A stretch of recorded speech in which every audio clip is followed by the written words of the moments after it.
Argentina বনাম Switzerland quarter final match. কিন্তু আপনি কি জানেন এই 90 মিনিটের খেলার পেছনে কত হাজার কোটি টাকার বিজনেস ম্যাট্রিক্স লুকিয়ে আছে?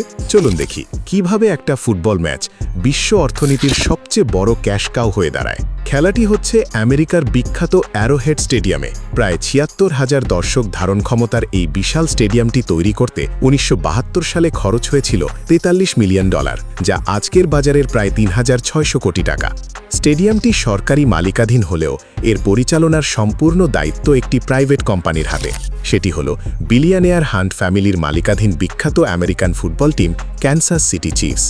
তারা সরকারকে একটি নির্দিষ্ট লিন্স ফি দিয়ে স্টেডিয়ামের সব প্রফিট নিজেদের পকেটে ভরে। এমনকি GEHA নামের একটি প্রাইভেট ইন্স্যুরেন্স কোম্পানি এই স্টেডিয়ামের নামের স্বত্ব বা নেমিং রাইটস কিনে নিয়েছে। চিন্তা করে দেখুন, সরকারি প্রপার্টি লিজ নিয়ে কিভাবে এই প্রাইভেট কোম্পানিগুলো কোটি কোটি ডলার কামিয়ে নিচ্ছে। এবার আসুন টিকেটের আসল খেলায়। অফিসিয়াল টিকেটের দাম শুরু হয় $275, অর্থাৎ প্রায় ৩২,০০০ টাকা থেকে, যা ক্যাটাগরি ভেদে পৌনে 2 লাখ টাকা পর্যন্ত যায়। কিন্তু অফিসিয়াল সাইটে টিকিট পাওয়াই তো লটারি জেতার মতো। আর এখানেই নামে ডিজিটাল ব্ল্যাক মার্কেট বা স্ক্যালপাররা। বিভিন্ন রোবোটিক বট সফটওয়্যার দিয়ে সেকেন্ডের মধ্যে টিকিট কিনে তারা স্টাব হাব বা টিকপিকের মতো সাইটে চড়া দামে বিক্রি করে। একটি টিকিট ব্ল্যাকে 2.5 থেকে 3 লাখ টাকায় বিক্রি হচ্ছিল। এই কন্টেন্ট বানানোর পর্যন্ত একটি টিকেটের দাম প্রায় $1,600 থেকে $2,000 পর্যন্ত।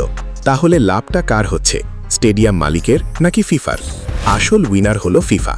ব্রডকাস্টিং রাইটস, গ্লোবাল স্পন্সরশিপ আর টিকেটের সিংহভাগ টাকা সরাসরি ফিফার পকেটে যায়, যা এই 2026 বিশ্বকাপে প্রায় $13 বিলিয়ন ছাড়িয়ে যাবে। আর স্টেডিয়াম ওনাররা টিকেট বা টিভির টাকা পায় না। তারা প্রফিট করে স্টেডিয়াম ভাড়ার মোটা অঙ্কের টাকা, পার্কিং চার্জ আর স্টেডিয়ামের ভেতরের খাবার ও মার্চেন্ডাইজ বিক্রি করে।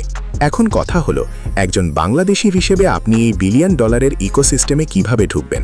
প্রথমত, এই গ্লোবাল স্পন্সরদের ডিজিটাল মার্কেটিং, মোশন গ্রাফিক্স বা ভিডিও এডিটিংয়ের ব্যাকএন্ড কাজগুলো আউটসোর্সড হয়, যা ফ্রিল্যান্সাররা করতে পারেন। দ্বিতীয়ত, স্পোর্টস ট্যুরিজম এবং হোটেল বুকিং অ্যাফিলিয়েশন। এই $বিলিয়ন ইন্ডাস্ট্রির ছোট্ট একটা অংশ দখল করতে পারলেই লাখ টাকা আয় করা সম্ভব। আপনি কি এই বিজনেসের অংশ হতে চান? কমেন্টে জানান আর ফলো দিয়ে রাখুন।